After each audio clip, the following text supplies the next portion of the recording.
Pense en toi-même et parle au monde, œuvre en toi-même et change le monde.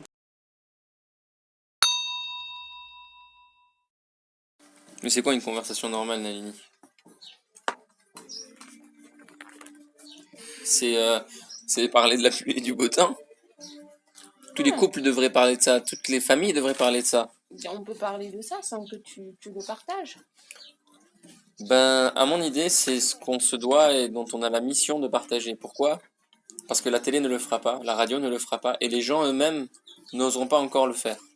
Alors que c'est la seule voie de salut et de guérison. Mais j'imagine que oui, ce sont des conversations ou des sujets qu'on aborde très rarement, mais quand ça vient vraiment nous connecter. Et pourquoi on en parle rarement? Selon toi? Ben, je ne sais pas, il y a toujours... on parle de choses futiles des fois. Voilà, parce que la plupart du temps, on parle davantage de choses futiles que de choses essentielles. Maintenant, on peut changer la donne et parler de choses essentielles et arrêter avec les choses futiles.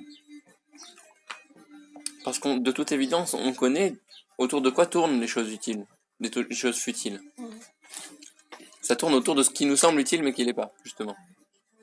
Et t'en parlais au début, c'est nos possessions. C'est comme je disais, voilà, comme mon oncle avant, quand il parle, c'était j'ai ceci, j'ai cela, moi j'ai fait ceci, j'ai fait cela. Et après, juste après, t'as dit, ça marche aussi avec les personnes. Mon mari, ma femme, mon enfant. Et on observe là, en discutant comme ça, en famille, tu vois, un petit déjeuner, que on se fait avoir par une pensée, par un orgueil. Ce que tu disais, derrière tout ça, il y a l'orgueil, c'est ça? Oui, l'orgueil d'avoir, de posséder, la fierté. La fierté. D'avoir vécu. D'avoir quelque chose. Tu vois, comme la voisine qui vient nous voir, elle est petite, hein, d'avoir 8 ans. Puis elle nous dit, j'ai un lapin, j'ai un chien, j'ai un chat, j'ai ceci, j'ai cela. Et je suis fier de l'avoir. Sois fier de moi que j'ai ça. Alors qu'au fond, rien n'a été produit. Aucun talent n'a été mis en œuvre. D'ailleurs, de quoi peut-on être fier? Sinon juste d'être soi.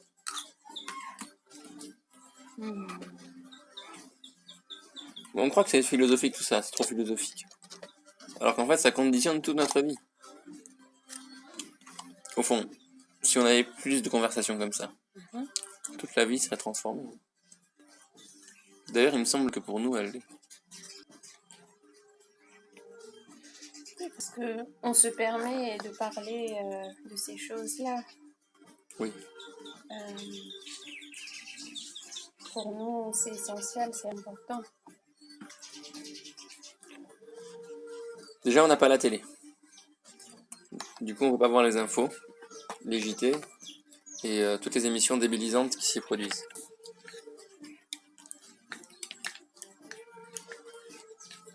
Il faut voir comment les gens sortent dans la rue, Nalini. C'est le Covid, là, les gens se barricadent. Je dis pas tout le monde, mais le soir, on a croisé une dame, elle nous a même pas dit bonjour, elle a couru quand elle nous a vus. Oui, les gens se méfient, en fait. Ils ont même peur de dire bonjour. Ils ont peur de dire bonjour. J'ai croisé un prof du lycée. Il m'a vu, il s'est écarté. Il était déjà à 1 mètre de distance. Ouais. Il s'est écarté encore d'1 mètre. Il m'a dit salut de loin. Merde alors. Parce que j'étais avec l'enfant aussi. Mais il y a une psychose qui est créée, quoi.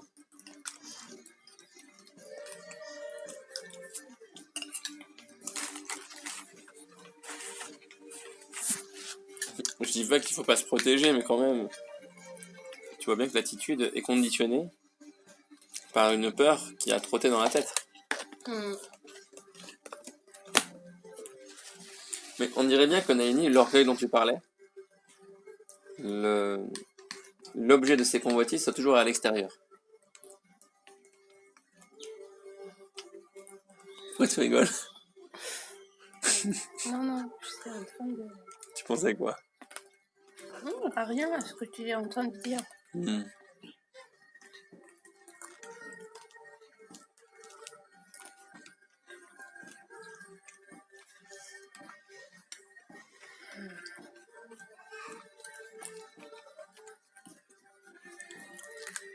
Comment tu vois ça, toi?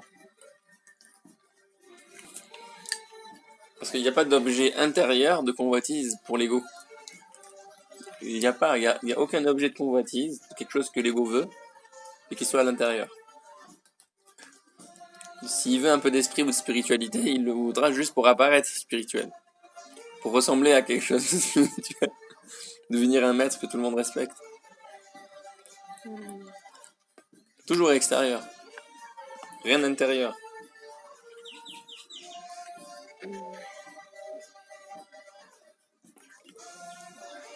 Mais dans tout cela, moi je trouve qu'il y a quelque chose de fondamental. C'est que quelque part, l'homme qui se vante d'avoir, de posséder ou d'avoir des relations très très prestigieuses, etc., ou d'avoir fait, accompli quelque chose dans sa vie, c'est que il veut être reconnu. L'homme veut être reconnu. Hmm. Oui. C'est-à-dire avoir une vie sans rien, rien dans le vide. Mhm. C'est pas quelque chose qui, à ses yeux, A de la valeur. a de la valeur. C'est une vie sans intérêt. Oui, Mais alors quand on parle de rien, on ne dit pas qu'il y aurait rien. oui. Mais nous disons que il y a ce qui est. Mais ce qui est, c'est immense. Parce que l'homme a construit, a bâti Il n'y a pas, tout un empire. il y a pas ce que l'homme veut. Mm. Il y a ce qui est. Il n'y a pas l'empire que l'homme bâtit. Il y a juste ce qui est. L'homme s'efface en fait. Mm. Donc il veut pas s'effacer, il veut pas abandonner ce qu'il a construit comme empire. Et comme tu dis, c'est de toute façon, c'est impalpable. Ce rien que tu viens d'aborder. Mais attention, c'est pas rien, rien. Regarde, il y a l'arbre, il y a le ciel, il y a la montagne, il y a cette beauté qui est là, dont l'humain peut profiter aussi. Il peut profiter de tout ça Mm. pour un court laps de temps. Mais en tous les cas, il se rend compte, parce qu'il a cette capacité de conscience, que tout cela est éphémère. Que là, rien ne dure. Alors où s'orienterait son attention pour être la plus en paix? Où? Vers un autre objet de convoitise? Vers une autre personne à posséder? Vers une autre expérience à faire et de quelle se vanter? Oui. À part sur lui-même, sur ses talents, la richesse qu'il a en lui, ou ses réelles qualités. Parce que, en fait, moi, comment j'ai vécu ça? Tu sais, dans les maisons de retraite, quand j'étais en train de faire mes stages pour mes stages de Master 2, Mhm. donc il s'agissait d'accompagner les personnes âgées qui sont en fin de vie.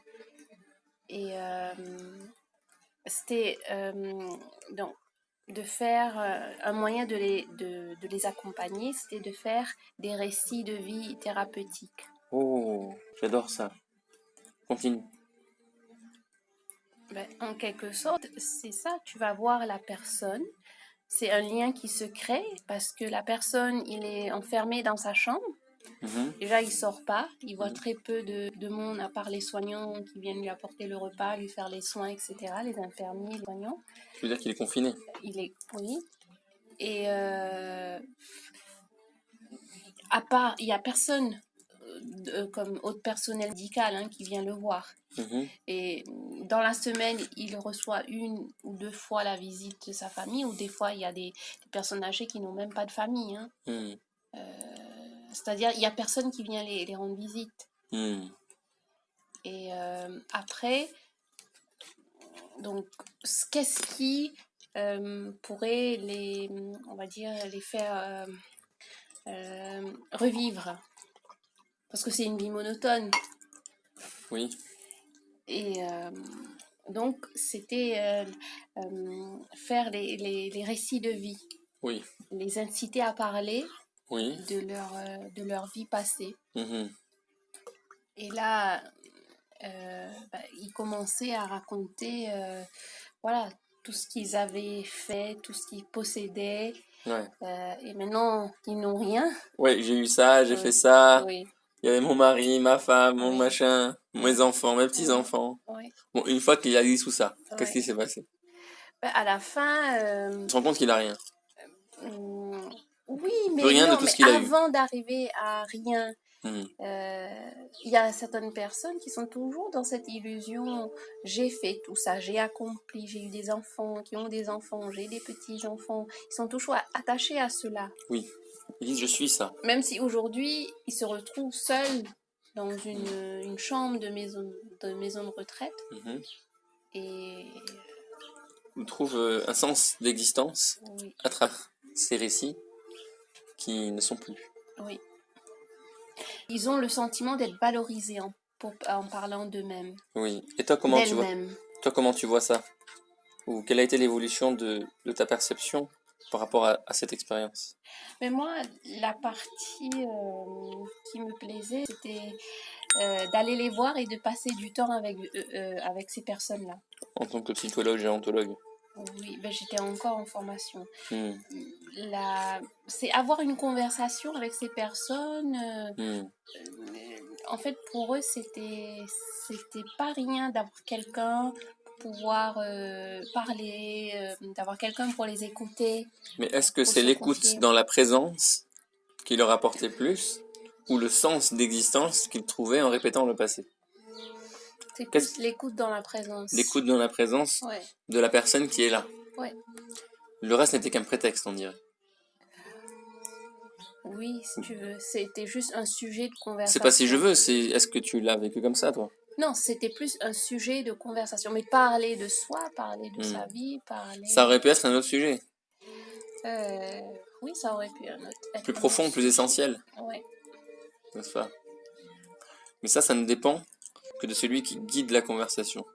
Mhm. Il peut soit le faire rester à la surface marécageuse, soit plonger dans les profondeurs pures, là où se trouve une perle, celle de la vraie connaissance, Mhm. celle de la vérité, de ce qui est bon, de ce qui est juste, de ce qui est beau. Là, la conversation, elle rentre dans une autre dimension. Elle guérit, elle soigne, et elle accompagne dans la mort. Mhm. Et très peu de personnes y ont accès. Tout le monde y a accès. La porte Non, est je veux ouverte. dire, dans Peu de gens y vont. la situation actuelle. Mais tout le monde a accès. La porte est là, tout le monde a accès. Tout le monde peut la Parce que tu franchir. vois, Mais personne n'y va. Pourquoi personne n'y va, Naïmi? il y a plus de 50% des personnes âgées qui souffrent de dépression, de solitude. Pourquoi? Pourquoi est-ce que la porte est là? Tout le monde y a accès, mais peu de gens y vont. C'est peut-être la peur de tout lâcher. Et La peur que si on franchit cette porte, on ne se souviendra plus de qui nous sommes en tant que personne. Alors, ce qui est étonnant, c'est chez les malades Alzheimer, ou ceux qui sont en démence. Passionnant, raconte-moi. Alors, eux, ils ont oublié qui ils sont. Et petit à petit, la mémoire, elle s'effrite. Oui. Ils oublient même... Comment tenir une fourchette ou... Oui, les bases, les ils choses savent. pratiques de la vie. C'est un réapprentissage. Ouais. Alors, ils oublient même leur maison, qu'ils avaient une maison, qu'ils avaient des enfants. Où est garée la voiture? À chaque fois, tu reviens les voir, tu es quelqu'un de nouveau. Alors, mais par contre... Bonjour madame, vous êtes nouvelle? Parler avec ces personnes-là, c'est toujours une joie d'instant en instant. Ah oui? Oui. Parce que en fait, ce dont ils se souviennent, c'est juste le moment présent, ce qu'ils aiment faire, leur talent. Hmm. Je sais pas, il y en a qui fait de la peinture, il y en a qui sait tricoter, etc. C'est leur seul souvenir, en fait. C'est leur seul, on va dire, point valorisant. C'est ce qu'ils sont là. Le moment qui est vécu là maintenant. Voilà. Et en plus, c'était des personnes qui étaient séparées des autres résidents. Ils étaient dans une unité Oui. Alzheimer, Encore plus isolé. avec un code, un digicode pour entrer, parce qu'ils... Oui. Pour pas qu'on les vole. Pour pas qu'ils s'échappent, pour pas qu'ils fuient.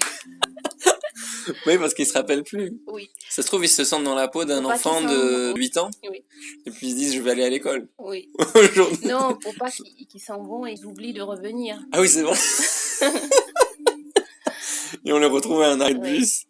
Ils sont là à attendre. Et puis ils savent plus ce qu'ils Et attendent. souvent, c'est un retour à l'enfance. Oui. Et certains diraient même c'est une régression, mais finalement, c'est peut-être même un retour à soi, en fait. Hmm. Parce qu'ils se redécouvrent, ces personnes. Ils Oui. vivent d'instant en instant en étant eux-mêmes. D'ailleurs, il semblerait qu'on dise de beaucoup de maîtres spirituels que c'est souvent dans l'intimité, ils ont des attitudes comme un enfant. Mais avec la profondeur de la sagesse. Tu vois, une attitude fraîche d'enfant.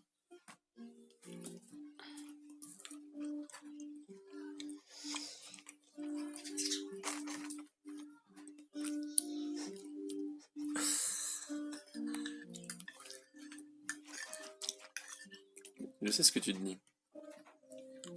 Est-ce que je vais parler pour pas dire une bêtise, pour pas que ce soit enregistré et envoyé sur YouTube? Non, Pourquoi tu rigoles alors? C'est amusant, hein, ces conversations. ouais. Moi, je trouve ça beau.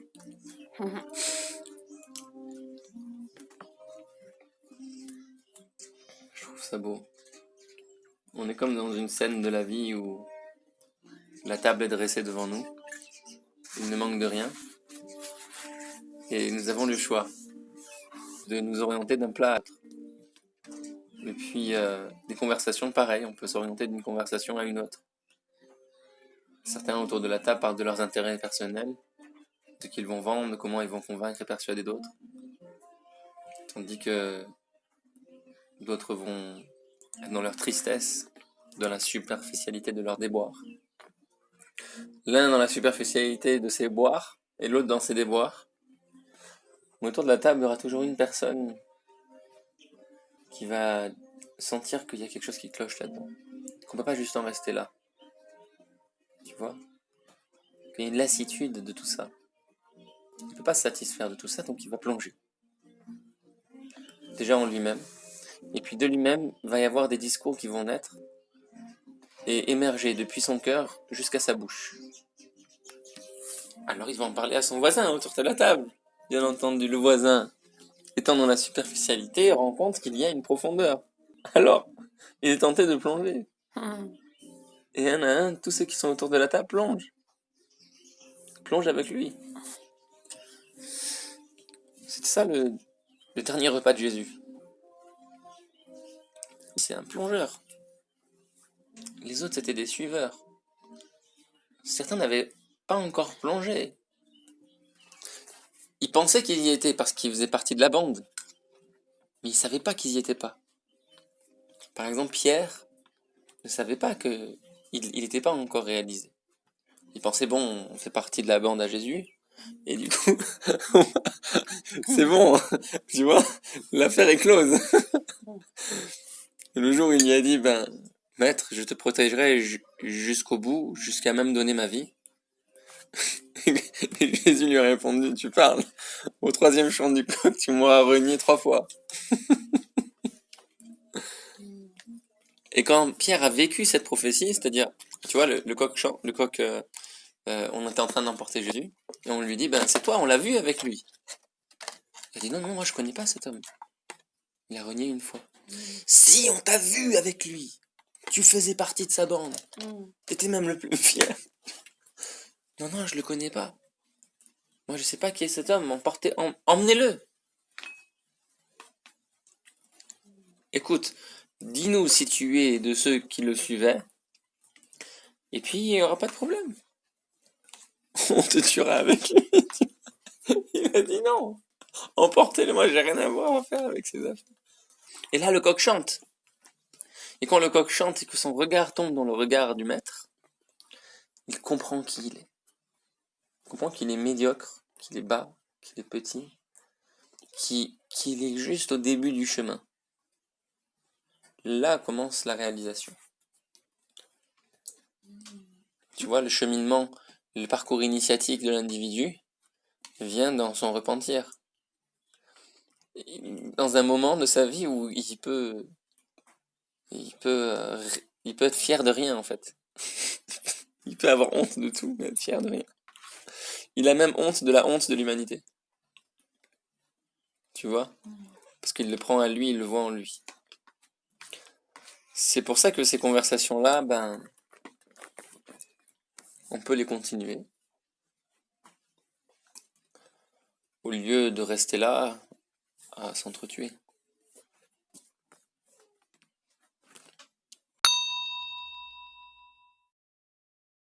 Pense en toi-même et parle au monde, œuvre en toi-même et change le monde. Peut-être es-tu l'individu dont les rires et les larmes fait naître l'enthousiasme.